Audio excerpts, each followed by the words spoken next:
It is my solemn hope that when we're done in the next 45 minutes or so, you will have heard something, learned something, been inspired to take some action that might save your life, or might save the life of someone you love, or might save the life of someone you share the roadway with. First of all, a few things about me and my background in the National Safety Council. First, I do not work for the government. Everybody thinks the National Safety Council is a government organization. We are a straight nonprofit organization headquartered in Chicago. We have 38 chapters. We've been around for about 100 years. We have 20,000 corporate members, companies like yourselves. I'm sure several of your companies are members of our organization.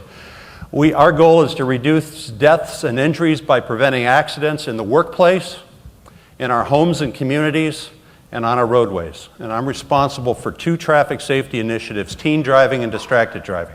I'm here to talk to you today about distracted driving and hopefully educate you about this rising epidemic on our nation's roadways. My monitor, we got it, okay, good, perfect. A little bit of my background. I've not been in the traffic safety business for most of my career. I was a business person. I was CEO of several private companies. 2 in Michigan, one on the West Coast. I've been involved in the auto industry for many, many years. For 20 years, I ran a Tier 1 auto supplier. I live in West Michigan. Our company was headquartered in West Michigan. We had an office in Detroit where a lot of our clients were. I made that round-trip drive from Grand Rapids to Detroit once a week for probably 20 years. That drive's about a 5-hour drive for those of you who are familiar with the geography. I started making that drive when phones first became available in vehicles. And for those of you, some of you remember what we called them. And usually when I ask this question, people say bag phone.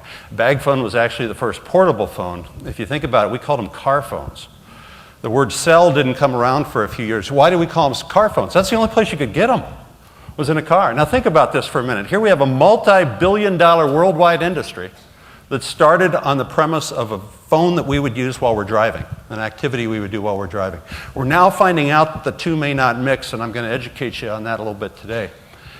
I had one of the very first ones. We used to mount them under the seat or in the trunk. We wired a handset to the dash. I had one of the very first ones. I thought it was the greatest productivity tool anyone had ever invented. But if you remember, in the early days, the networks weren't very well built. So you couldn't have long conversations. They were 30-second because the calls dropped all the time. So we didn't use them very much. And this is going to be key to what I'm going to talk about a little later. If this was 20 years ago and there were a few business people like me making very short phone calls, we wouldn't be talking about this issue today. We're here today because it's become so prevalent. We as a society, as a world, have changed in the way we communicate. We can do it anywhere. And we have lots of new ways of communicating with texting and email and so forth. We can do it anywhere.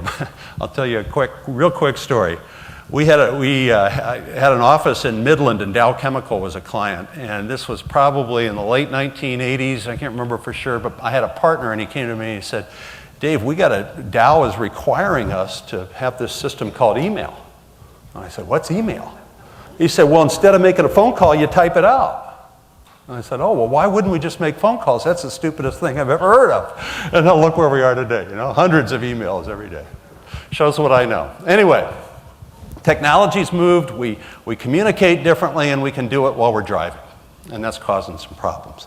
I used to make that drive, that round-trip drive, and when the networks got better, I used to schedule conference calls for the middle of the drive. And I'd be on the phone with somebody in Detroit and somebody in California, and I'd hang up the phone after an hour, and we will have solved the world's problems or whatever for that day, and I kind of noticed the road, and I wouldn't know what side of Lansing I was on. Lansing's our capital. It's right in the middle of the drive. You don't go right through it, but you know you're going by it.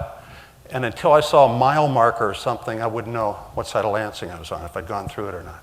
Should have been a clue that something was happening up here that might have had an impact on my ability to safely operate a motor vehicle. An event happened in my neighborhood in 2004, and it caused me to look at the research around distracted driving. At the time, we were doing a lot of research and strategy consulting for the auto manufacturers. I have a background in research. I looked at the research. I was shocked at what I saw almost, 7 years ago now, of research that existed even that far back that said that talking or using a cell phone while driving is a very dangerous activity. And I was almost kind of, why don't we know this? Why didn't I know this? I wouldn't have done it if I knew this. And so one thing led to another, and here I am now working for the National Safety Council and talking to you about this. And I feel privileged that I've got the ability to do this. It's a lot different than what I've done in my previous career, but I feel privileged that I might be able to help some people save a few lives. One of the things I learned along the way is that motor vehicle crashes are a big deal, a really big deal. 1 million people have died on our nation's highways in the last 25 years. Roughly 35,000 people every year die on our nation's highways. Now think for a minute, divide that by the number of days in a year, it's roughly 100 people a day. Today, 100 people will die on our nation's roadways. Tomorrow, another 100 people will die. That's been going on for 40 years in this country. What would happen if a plane crashed yesterday and 100 people died, and again today, and again tomorrow, and again the next? We'd ground air traffic, we'd have congressional. We would not accept that as a society. Why do we do it with vehicle travel? We will, in roughly the next 15 days, we will lose roughly the same number of American men and women on our roadways as we have in the last 10 years in Afghanistan. In the last 10 years. That'll happen in the next 15 days. It's the leading cause of accidental death, both on the job and off the job. It's the leading cause of all death, accident or otherwise, if you're between the ages of 5 and 35. If you're between the ages of 15 and 20, you're more likely to die in a car crash than the next 3 leading causes of death combined. It's homicide, suicide, and cancer. You're more likely to die in a car crash than those 3 combined. Cost to society is Mammoth. I don't know how you figure that, but that's the generally accepted number, $100 billion per year in medical and lost wages and productivity and so forth. We seem to have grown a little complacent. My guess is you folks don't know some of this stuff. I know I didn't. And if we know it, we don't seem to be outraged about it. Why is that? Is it because it's onesie-twosies as opposed to a plane going down with 100 people dying all at once? Is it because we think we have control maybe over it? The vast majority of these people that die are being killed by other people, not by their mistakes. Safety engineering has made significant advances. I won't talk much about this today, but I was in the auto industry when a lot of these advances were happening. In the last 10 years, we've got things like analog brakes and stability control. And NHTSA estimates that when stability control is in the entire vehicle fleet, it'll save 10,000 lives a year. That's almost a third. One safety enhancement. We've got roadway safety, rumble strips, center lane reflectors, roundabouts are a huge safety advantage. We've got enforcement procedures that have made our roads safer with high visibility enforcement for drunk driving and some other things. All this stuff has happened or become prolific in the last 10 years, and yet our rate of decline, and thank goodness vehicle fatalities have been declining, but our rate of decline has seemed to have leveled off a little bit in the last 10 years. Could it be because there's a new threat that has come upon on the horizon? Okay, what causes crashes? First of all, you're going to see a range here. In the auto industry, I did some marketing research, and with enough money, we could pretty-definitively answer any question. Our challenge was, does the answer justify the money we got to spend to get it? So we used to talk a lot about that. In traffic safety, it's not quite that clear. We can't go out and intentionally watch people crash cars and see if they get hurt. We just can't do that. So we have to do things like put them in simulators and laboratories where we aren't sure if their behavior is the same as it would be in the real world where they know they can get hurt. We put monitoring equipment in cars where we watch people driving around for a year in a real world environment to see how they behave. And we learn a lot from that. But funny thing is, we don't ever catch any cases of drunk driving, for example. You know, maybe if you drink and drive, you wouldn't volunteer to have a bunch of cameras put in your car and follow you around for a year. So maybe it's not representative of the general public and how they drive. So there's limitations to all the research. And the other issue is that many times there's multiple causes of a crash. If somebody is speeding and talking on a cell phone and has a crash, what caused it? If somebody, so you know what I mean. So you'll see a range here. This comes from the Auto Alliance. And vehicle maintenance factors, things we heard about brakes a few years ago, vehicle maintenance factors are really not a huge cause of crashes. It's somewhere between 10 and 13%. The vast majority of that is tire issues, improperly maintained or inflated tires, as some of you probably know. Environmental factors, snow, ice, all that visibility, somewhere between 20 and 33%. But look at this one, human error. For sure, 70% of crashes, maybe as many as 93% of crashes. So we're losing 100 people a day, and maybe as much as 90% of those crashes are 100% avoidable. Human error. Okay, all these scientists that look at trying to work on this problem to reduce the carnage on our nation's highways have looked a lot at distraction in the last several years. They tend to lump distraction into 1 of 3 categories. Visual distraction, where we take our eyes off the road, mechanical distraction, where we take our hands off the wheel, or cognitive distraction, where we take our mind off the task of driving. And that's the one we're going to talk a lot about today. And the reason we're going to talk about this so much is because we don't understand it as well. If you're fumbling in the passenger seat in a purse, briefcase, backpack for something, you know you shouldn't do it. You know that when you're doing it, it's dangerous. You're visually and mechanically distracted, so what do? You limit the time and duration. You don't do it very long. If you look in the backpack and you can't find something in a couple seconds, you look back to the forward roadway and then back again. When you're cognitively distracted, you don't know you're distracted. It lasts for a long period of time. And crashes, as we'll talk about in a minute, are a combination of risk and prevalence, risk and exposure. So cognitive distraction is a sneaky one. It lasts a lot longer. We'll put people in simulators and have them drive talking on a cell phone, and they'll run a red light. And at the end of the simulation, we'll ask them, how did you drive? They say, oh, I drove great. Well, what about that red light you ran? What red light? I didn't run a red light. They're cognitively distracted. They never saw it. Cognitive distraction also causes this thing called inattention blindness or tunnel vision, where you can actually look and not see what's in front of you. This comes from the whole issue of multitasking. And multitasking is a little bit of a misnomer or a myth. The human brain does not truly multitask for 2 cognitively demanding tasks. Most of us can walk and chew gum at the same time. Not cognitively demanding to chew gum. It is to walk a little bit. But we can't do 2 cognitively demanding tasks at the same time. Our brain has to choose one as priority over another. Our brain actually sequentially tasks. It toggle tasks, goes back and forth. Good multitaskers are actually good switchers. They're very good at switching and going back and forth. Here's an example of inattention blindness. This is actually from a naturalistic study where they could actually measure eye scan. And you know, when you drive, if you're a safe driver, you scan the forward roadway. You don't look straight ahead. Now, I mentioned walking and chewing gum. Next time you're in an airport, which my guess is will be pretty soon for most of you, when you get off the plane, observe people as they try and walk and talk on the cell phone. They're not very good at it. They're walking and their eyes are fixed straight ahead. Their eyes don't move. Why is that? Because their brain's focused in another place and on another task. A real good example, a real good real-world example of cognitive distraction is how many of you can watch your favorite TV show or movie, be engaged in the plot while you talk to somebody on the phone? And most people say, I can't do both of those. Not well, anyway. I'm either going to lose what's going on in the show or I'm not going to be engaged in the conversation. Well, if you can't do that, if you can't talk on the phone and watch TV show, how can you talk on the phone and drive a 5,000-pound vehicle safely in an environment that's always dynamic, always changing, and kills 100 people a day? And the answer is you can't do it. Okay, so this is normal eye scan, which you see on the left. This is how much an eye is moving back and forth. This is the same person while talking on a cell phone. Look at the change. And I don't know how well you can see it, but I think there's like a pedestrian that all of a sudden is out of frame. They look but do not see. A lot of the crashes we see in cognitive driving distractions are missing signals, stoplights and stop signs, some of the worst kind of crashes. They just don't see them. They're looking straight ahead, but they just don't see them. Their mind is somewhere else.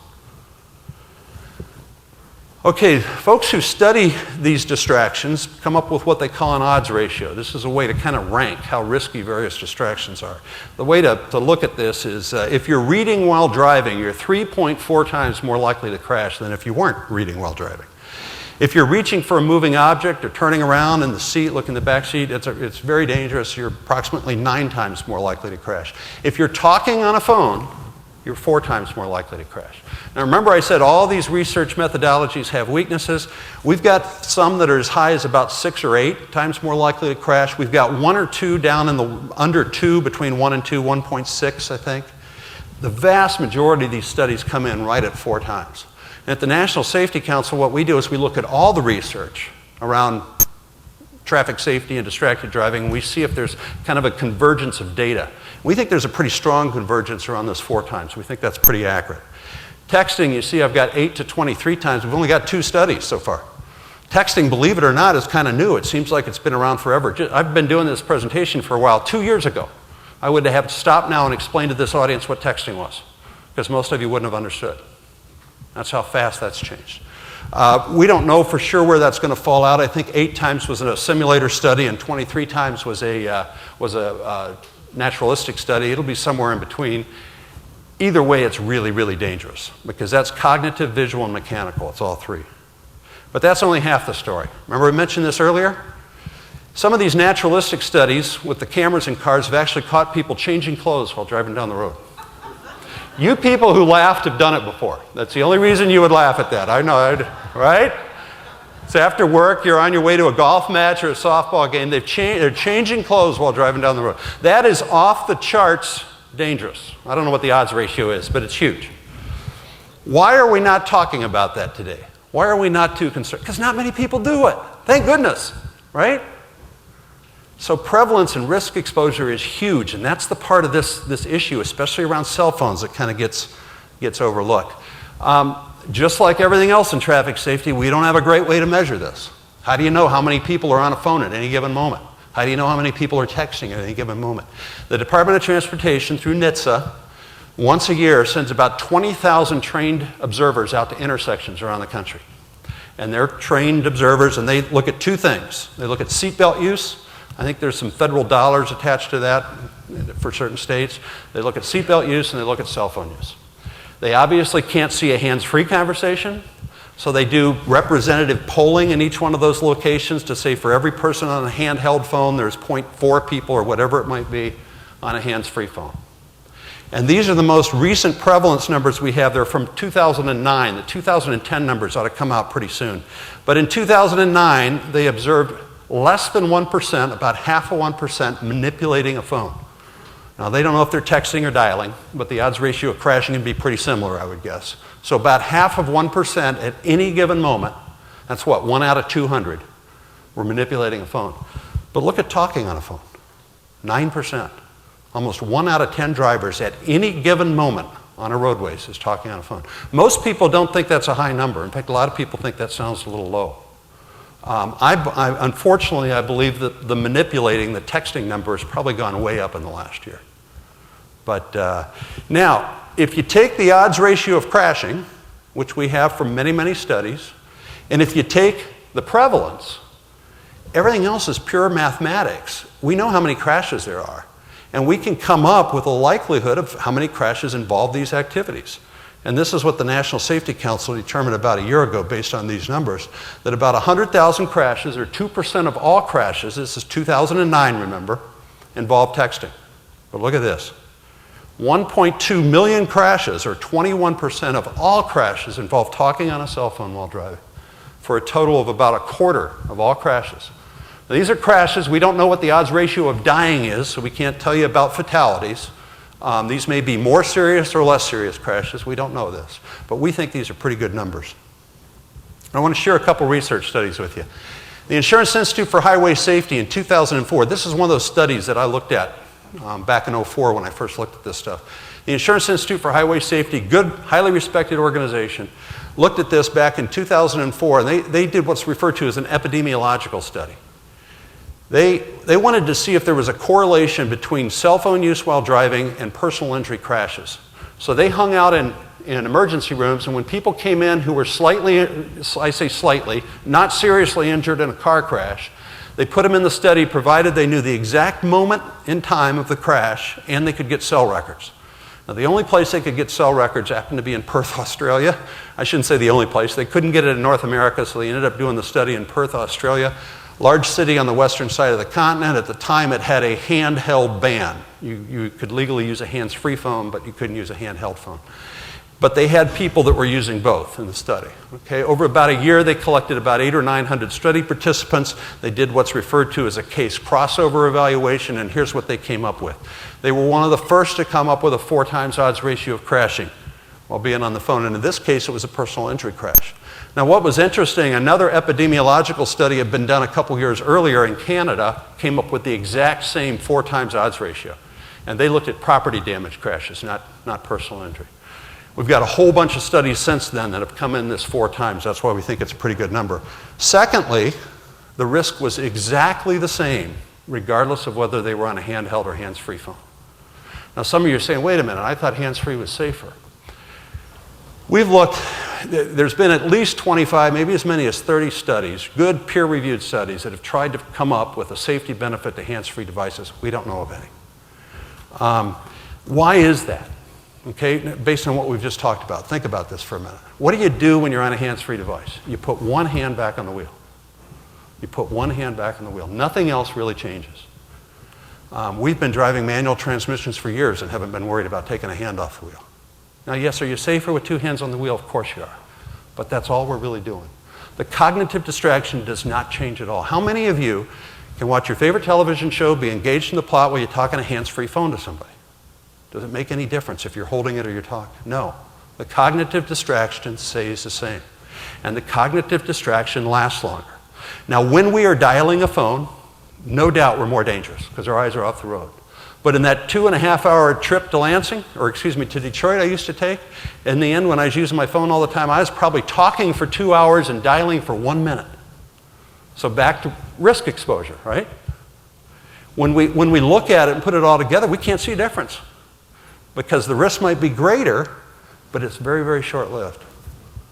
That's one of the big myths in this that we need to kind of dispel, is that hands-free does not seem to solve the problem. If you want to know more about that, we've published a white paper on this. It's available at free download. I think you're getting these slides when you leave, so write this down if you want, but you'll have it when you leave. It talks about cognitive distraction and multitasking. It lists all the studies that have looked at this and not found a difference. It's a pretty well done piece of work, and it really addresses that issue specifically. Okay, what about drunk driving and cell phone driving? Some of you have heard this. It's a little controversial, but the researchers at the University of Utah, again in 2004, took 40 adult subjects and put them in a simulator, had them drive a course and scored their behavior, took the same 40 people, had them drive a course while they talked on a handheld phone, same 40 talking on a hands-free phone, and the same 40 no phone, but 0.08 blood alcohol level. And here's a couple of their findings. First of all, no difference in performance, again, between handheld and hands-free. This is one of those 25 studies. They drove exactly the same. They drove just as good or just as bad. It was exactly the same. Didn't make a difference. And secondly, the cell phone drivers had slower reaction times and got in slightly more crashes than those at the 0.08 blood alcohol level. Now, I don't think simulators are very good at determining crash propensity because, again, we don't know if people actually behave the same in an environment where they might get hurt. But I think they're really good at measuring reaction time. And think of this for a minute. 10% of all drivers at any given moment are on a cell phone while driving and have a slower reaction time than if they were at the 0.08 blood alcohol level. That's scary. That's what our roadways have turned into. A decrease in brain activity. Let me tell you about one more study, one last study. The folks at Carnegie Mellon were able to put together an fMRI machine where they could visualize, look at the brain, see what kind of activity was going on in a driving simulator while a person was driving. And they wanted to see what impact, what happened to the brain when you added the task of talking on a phone. And here's the depiction of it. On the left is driving alone. This person, all they're doing is driving, and that's their parietal occipital lobe, and the red part is what's lit up for the task of driving. Then they added a phone conversation. Look what happened, the brain on the right. 37% reduction in the part of the brain they were just using for the task of driving. That's a perfect example. That's a good visual depiction of both cognitive distraction and how the brain doesn't truly multitask. It took resources and moved it somewhere else so it could handle the conversation. Okay, let's shift gears for a second, talk about a couple misperceptions. Talking on a cell phone. Why do we pick on cell phones? It's no different than any other distraction. You know, we really already kind of talked about this. First of all, it may be a little worse than some other distractions, but secondly, it is dramatically more prolific, and you got to consider risk exposure. That's why we're not up here talking about people changing clothes while driving. We're talking about people using cell phones because so many people do it. Not enough evidence to prove that using a cell phone while driving causes crashes. This is a little bit of an Achilles heel, you know, for legislators, for example, who want to know how many crashes are caused by this. We don't really know. And I don't see that changing very soon. The reason is, and it's understandable when you think about it, we don't have a blood alcohol content test for where you're using a cell phone while driving. It's almost impossible to get cell records. It's happens sometimes, but not very often. The reason for that basically is that you can't subpoena something unless you suspect somebody's doing something illegal, and it's not illegal to use a cell phone and drive. So even if you can get a judge to issue the subpoena, a lot of times they don't get the records, and it's a lot of work, and they don't have the resources to do it. And generally, they've got something more serious that they can cite the person with, like running the red light. So it doesn't go on the crash report. The only real way to determine if someone is using a cell phone is to ask them. And I think 10 years ago, people were pretty open about it because it wasn't as socially unaccepted. But today, I don't think we're getting the truthful answers. Even with that limitation, NHTSA recorded 5,400 fatalities in 2009 from distracted driving. That's just people who are willing to tell the truth, or there were witnesses or something. It could be double that, triple that. We don't know. That probably isn't going to change for a while. No more dangerous than talking to a passenger. I'm sure some of you have thought of this. And by the way, I meant to mention, let's hold our questions till the end. I'll answer a few, and if we run out of time, I'll stay up here until they're all answered, and you can come up afterwards. And I'm sure some of you have thought this. Why is it any different than talking to a passenger? Two reasons. One is it's easier, it takes less cognitive resources to talk to somebody you can see than somebody you can't see. Right now, although I got some lights, but I can see heads nodding. I know how many people are in this room. I'm not imagining it. I know what the room looks like. If it was a one-on-one conversation and you were about to say something, I could see you about to say something before I heard it. I can't do that on the phone. I have to imagine all this stuff. I do this every now and then as a webinar, and I hate it because I can't see the audience. It's a lot more difficult for me. It's harder to talk to somebody. It's cognitively more demanding to talk to somebody who you can't see. That's number one. The biggest reason, though, however, that it's different is because we've got studies that show that for an adult driver, this does not apply to novice, new young drivers, but for an adult driver, one front seat passenger is actually a protective effect. And why is that? They help us drive, like it or not. For those of you who got backseat drivers in your family, you're not going to like to hear this. But if we're having a conversation, my wife and I, and somebody's about to pull out in front and she's not sure I see it, she points it out. And it makes me a safer driver. Doesn't make me a happy driver all the time, but it makes me a safer driver. If the light suddenly turns yellow and I got to make a decision, stop or go, our conversation stops. That doesn't happen on the phone. Our conversation, she helps me switch, assuming that my attention is even diverted. If it is, she helps me switch. She sometimes helps me decide whether I should go or not with the light. So actually, it's a protective effect. There's a significant difference. Now, if you're having a knockdown, drag-out emotional battle with a spouse or a client or something, no, you're not safe. It's not what I'm saying. But in general, the exact same conversation is safer if the person is in your environment, and especially if they're helping you drive. Okay, let's put this all together, and we'll shift gears for a minute. Motor vehicle crashes are a big deal.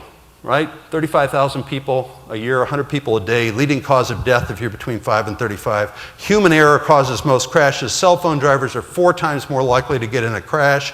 Their reaction times are slower than at the 0.08 blood alcohol level. Hands-free is as dangerous as handheld, causes us to look but not see, a really bad thing for driving a vehicle. 37% reduction in the part of the brain we use for driving, and involved in 23% of all crashes. Wow. That's a pretty compelling story. I want to just say quickly, voluntary compliance is difficult, and you need to understand this in the fleet or safety business. And it's scary a little bit. Have you ever been halfway to work and realized you forgot your phone? Are you like me? Do you get a little jittery? You know, how am I going to get through the day without it? Have you ever tried to take a phone away from a 15 or 16-year-old and watch the reaction? Could it be there's something compelling about this activity, maybe even a little addicting? You know, we coined the term crackberry a long time ago. Believe it or not, there's some research coming out that may provide some evidence that there is. They've looked at kids who, when they get an inbound text message and they hear the tone, they see who it's from, they read the first couple of words, have an exceptionally large dopamine squirt in their brain. Now, dopamine is, one of our pleasure centers. For those of you that know about addiction, that's the exact same process we see in a lot of behavioral addictions like gambling, eating disorders, which are some of the hardest to treat, by the way. It's the exact same thing. It's this dopamine cycle. If that's the case, what that means is policies, laws, even your own personal desire to stop doing it may be really hard to not do it. And I'll talk a little bit about that in a minute and how we address that, but it's important to understand that. The National Safety Council looked at all this evidence and said, look, we just think it's overwhelming. that the best practice is to not use a cell phone while driving. So we ask all of our 20,000 members to put policies in place. It's one of the things I'm going to ask you about today. Here's a sample policy. This is from a Fortune 50 company. There's lots of them out there. I really like this one because it's so simple. And this policy has been in place for 6-7 years with a worldwide company, Fortune 50 in the United States. You can't use a cell phone while driving with them for any reason. Handheld, hands-free, texting, talking.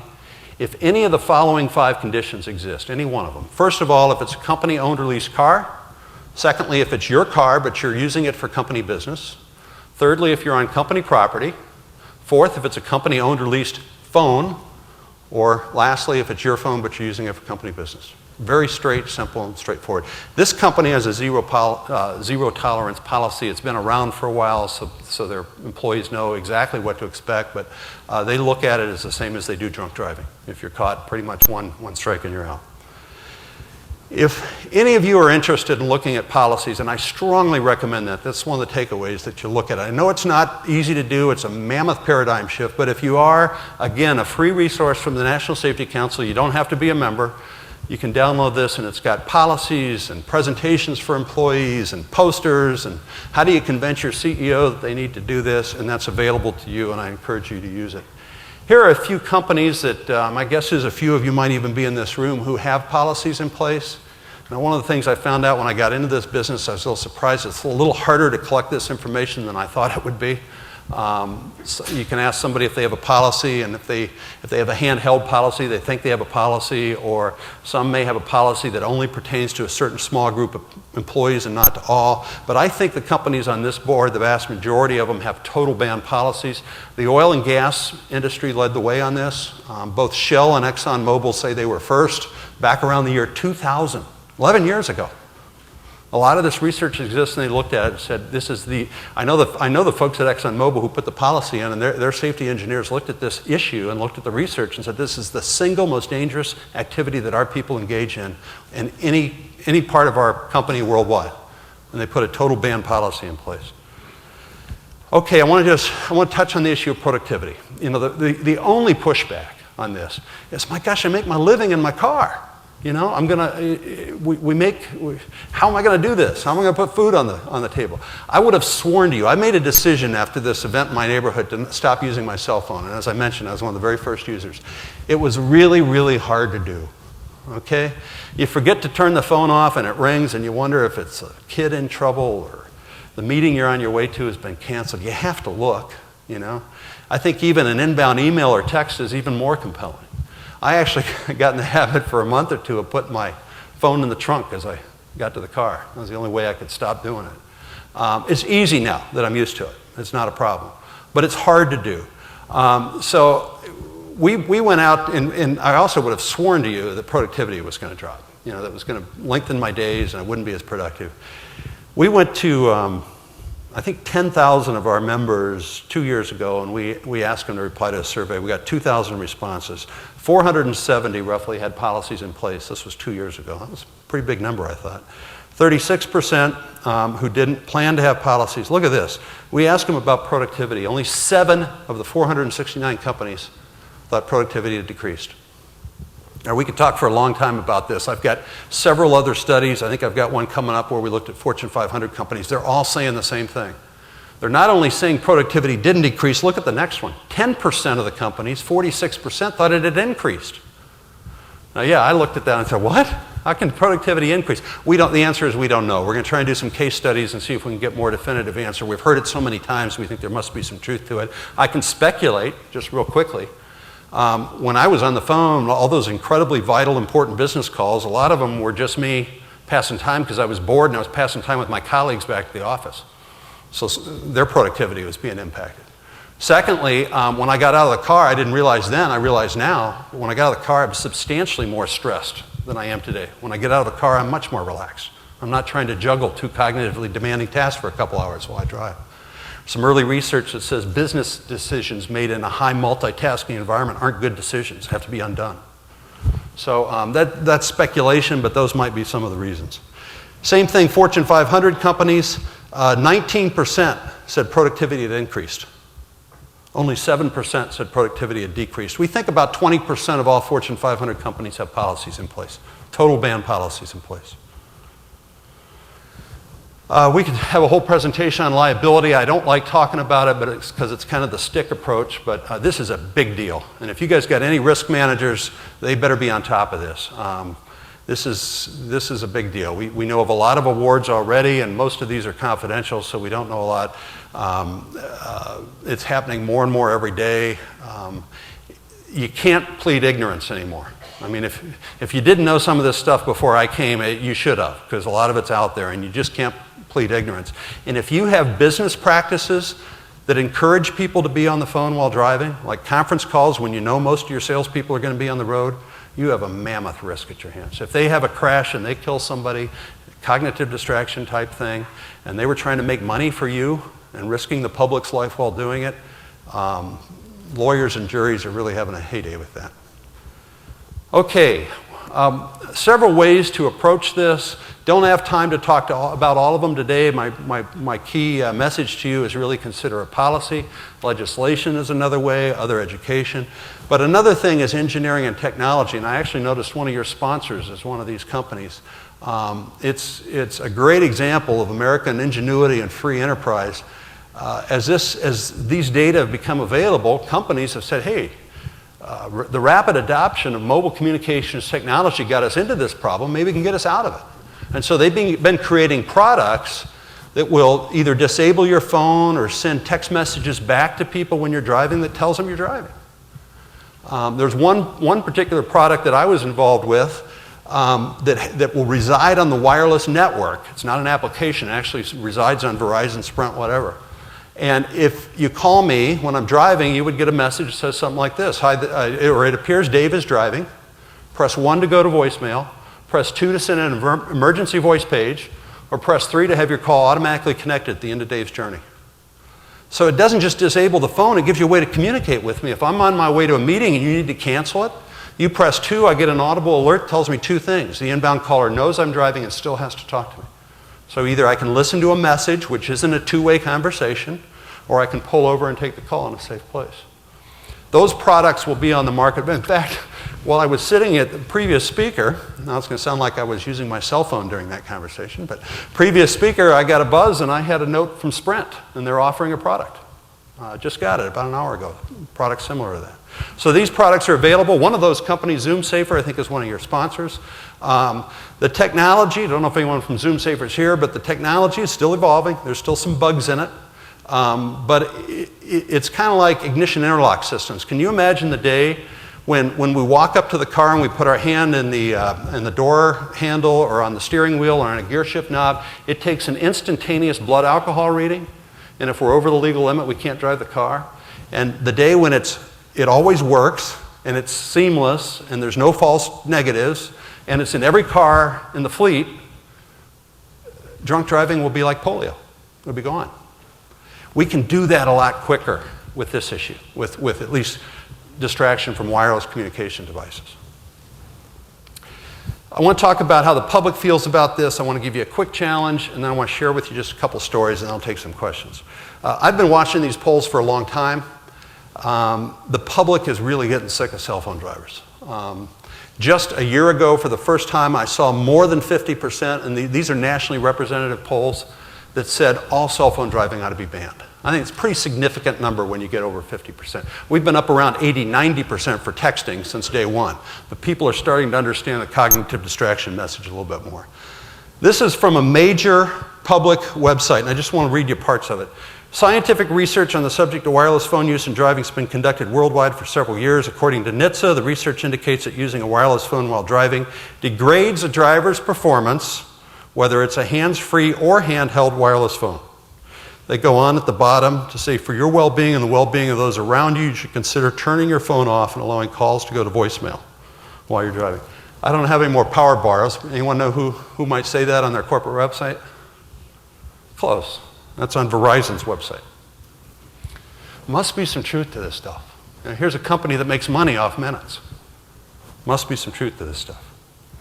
Okay, a quick challenge. I would challenge all of you in this room, and hear me out before you freak out. challenge all of you in this room to pick a month. Don't make the decision to do it forever. Just pick a month, the month of October, and decide to go for a month without using your cell phone for any reason while driving. Tell your colleagues in advance, tell your family members in advance, change your no answer greeting, and some people think this is the best advice they get from this presentation. Mine says, if you don't get me when you call, it says, "Hi, this is Dave. I'm either away from the phone or I'm driving. Leave a message and I'll get back to you as soon as I can." It provides accountability. It tells people that I don't take calls while driving. I was telling somebody when I first started doing this 5, 6, 7 years ago, I would actually get some messages like, "What? You don't take calls while driving? How do you get any work done?" Not anymore. In fact, more people compliment me. So, "Wow, good for you," they say. So change your no answer greeting. Choose to do it for a month. Here's what I think will happen. And I've had lots of people email me a month later and say, "You're right, it did." First of all, you will find out, like I did, that the vast majority of those calls aren't nearly as important as you thought they were. But in the old days, I would have been on the phone nonstop. I would have never stopped the car 3.5 hours straight. I would have been on the phone for probably 3 hours of the 3.5. Today, I'm not on the phone at all, and I make 2 stops. And sometimes they're long, sometimes they're short, but I check messages. And if there's anything important, I return it. If it has to be returned right then. If not, I go on my way. At the end of the day, I don't notice any difference. Not a bit. I don't notice those 2 stops have impacted the length of my day. When I get out of the car, and this is the other thing I think you're going to notice, you're more relaxed. There's less stress. You've been trying to do 2 really challenging things for a long time when you're driving 2.5 hours and talking on the phone. Why do you think people drive slower when they're on the phone? In the left lane is slower. I think I know why slower. I'm not sure about the left lane. They know that they aren't doing it well. And their brain tells them, slow down, less risk. That's why they slow down. Could be they're in the left lane because then they don't have to ever worry about passing anybody. So they move to the left lane, they slow down. Why? Because their brain knows they're not as good at driving at that particular moment. So you'll be less stressed when you get out. And then the other thing that'll happen is cell phone drivers are really bad drivers. There's 10% of them doing it at any given moment. And if you're on the cell phone, you're not seeing as much of that. So if you stop using your cell phone for a month, you're going to be appalled at how bad cell phone drivers are. And you might just decide to keep doing it. So do it for a month. Don't talk with people who call you while they're driving. And that's a little harder to do. You got to practice that. It's a little confrontational. In fact, I think I actually had that happen to me today. It hardly ever happens to me, but I think it happened today. A guy said he was on his way to lunch, and it sounded like he was driving. But when that happens, I just say, "Hey, are you driving? I really don't want to talk to you while you're driving. It's dangerous." Now, this one, the call ended really quick, so I didn't have to do that. But I know a few instances of people who were on the phone when a crash happened on the other end, and somebody died. And I know one example of a father who had called his son, and his son crashed and died. Educate your employees, drivers, and parents. The National Safety Council is very interested in seeing policies in place. We're a little bit involved in legislation. The least exciting part of my job, I guarantee you that. But we think companies can make a huge difference. And some other research we have is companies that have put policies in place, their employees get enthusiastic about it. And they become advocates, and they take it home with them. And they share it with their spouses and their kids, and they change what their family does. We think this is the best way to change culture right now. So if there's anything we can do to help you, I'd encourage you, if you aren't members, join. It's only a few $100 a year. It's not a big deal. We'd love to help you put policies in place. I actually make this presentation in a lot of employee groups. I make this presentation in a lot of salespeople. And it helps. So we can train you to make this presentation. It's another thing we do. So lots of things we can help you with, and we'd love to do that. And the Fleet Society organizations have really stepped up the plate and become very interested in this. Support legislation enforcement. I'm going to throw one other thing on here, and I know there's some auto manufacturers in the room. I made my living in the auto industry for many years, and I have many close and dear friends in that industry, and I have great respect for the industry. And I think they're the best marketers in the world. They're in a real tough spot, because customers have told them for years that they want to be connected while driving. And if you want to find 1 or 2 studies out there that say maybe it isn't that dangerous, they exist. There's a couple, not many, but there's a couple. So it's not a clear-cut slam dunk thing like some other things are. And so there's been a rush by some manufacturers to provide customers with what they want, and that's really, again, what they're supposed to be doing. And it's getting a little dangerous, I think. Things like updating Facebook and hands-free calls and some of this stuff. Now, there's some other manufacturers that said, no, we're not going in that direction, but it's a very, very difficult spot for the auto industry. Here's how you can help them. There was some challenges back in the days of seatbelts and airbags. You know, it added cost to vehicles. Would customers put up with that? Don't force us to do that. We made airbags optional, but then we, consumers, started asking for them, and we got them really fast and really good. And the same thing will happen here. If we tell the people we buy the vehicles from that we'd like an on-off switch, you know, you don't have to get rid of the technology in the vehicle for those who want it, but for our employees, we don't want them doing these things while driving. We'd like a do not disturb ability. And we'd also like it, if you would, work with the wireless industry, work with companies like Zoom Safer and Aegis and some of these others, and help enable technologies on mobile devices that come into the cars.